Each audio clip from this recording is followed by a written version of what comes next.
Wasn't planning on doing this. I really wasn't. I don't know what happened. Actually, I know exactly what happened.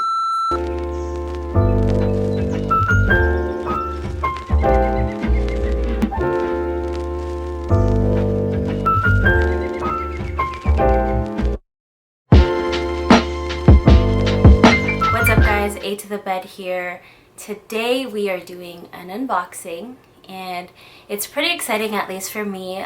It's not a new pair of shoes, but it is something that I never really thought that I'd pull the trigger on. So I got the Union Jordan 1s in the BLACKTOE colorway. Long story short, Sniper Phil pulled the trigger.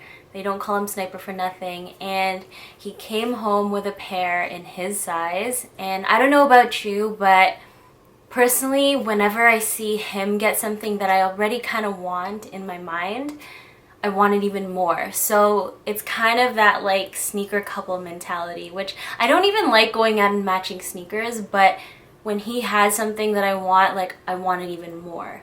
I had posted a photo on Instagram and somebody responded selling me her pair and she gave me a pretty good price. It still wasn't cheap, but I couldn't say no. I think a common misconception is that I get everything either for free or very easily. This is not true. I actually put in quite a bit of work. I've camped out when I needed to. I've lined up for 7+ hours at a time, and I also enter every single raffle online and locally. And then on the odd occasion, I'll also pay resale, but I have a threshold for how much over retail I'm willing to go, just because out of principle, I can't do it. These found their way to me. I feel like it was meant to happen. It happened. Treat yourself, am I right? Just like everybody else, I had been eyeing these for months. They didn't have a Canadian release, so I had no shot at getting them, and quite frankly, I just didn't try that hard. I just didn't feel like there was any hope. And then when it came to resell, I mean, you guys have seen the prices, it's way too much, and I just didn't want to do that. But some things are just meant to be, and I think this is one of those things. They're a half size smaller than I would normally get, but for some reason they fit perfectly. I don't know if there's a difference between men's and GS, or if my feet are shrinking, or if it's just the leather that's a lot softer, therefore it's less restricting or more flexible. Could be any of those things. If you guys have any ideas, maybe leave a comment and let me know. But yeah, on to some facts. As I mentioned, these did come out a few months ago, so if you know, you know, and if you're not familiar, let me put you on. So now, let's start from the beginning. These sneakers are a product of a collaboration between Union Los Angeles, a streetwear boutique, and the Jordan Energy team. So if you're not familiar, the NRG is Jordan's kind of like special projects team for special releases. An easy way to remember it is Energy.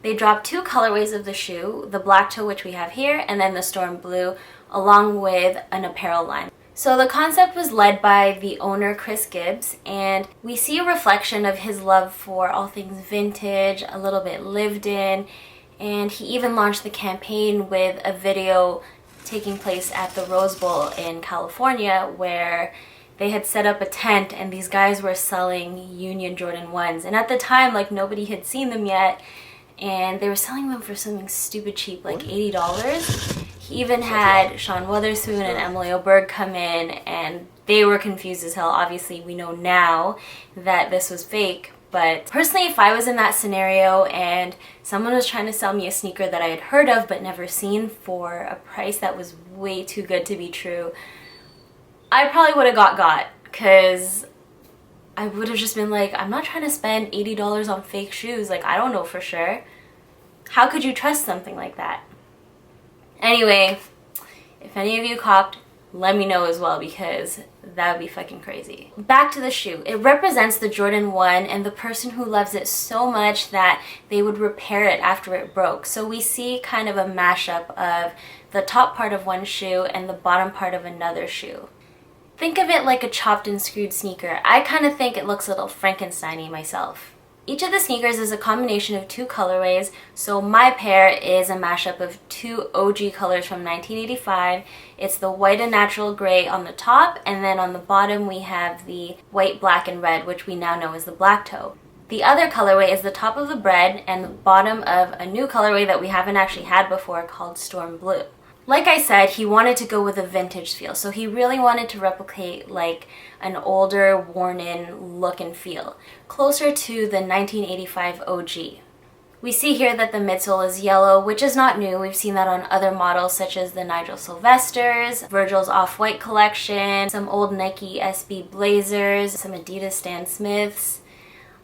I'm pretty sure there are more examples, I just can't think of any right now. Let me know if you have some, leave them in the comments. And then on the tongue we see the exposed foam plus the blue stitching. Basically they want to really exaggerate the fact that this is a mashup of two sneakers. And then here on the tongue we have the gray Nike Air tab. On the ankle we see the giant wings logo that extends beyond the blue stitching, so it kind of overlaps a little bit. When I did my research to legit check this, aka ask my friends, this was one of the things that they had me look out for. So the giant wings logo is intentionally done as a reference to a sneaker model that Michael Jordan actually wore back in 1985, which was a combination of the top of a Jordan 1 and the bottom of a Jordan 2, which is the 1.5. As for the upper, we have the nubuck swoosh, super smooth. We have the leather, extra buttery, and overall just like perfect detailing. We have the yellow edging on all the leather panels. And then we have like some fraying on the ankle just to show that this has been worn. It looks like it's pilling a little bit. And then we have the two-tone laces that start as black and then switch into like a yellowish kind of pale color. It looks like it was dip dyed. So that might be like my only thing about this that I'm not 100% obsessed with. Like I like how it's executed on the shoe when it looks like this.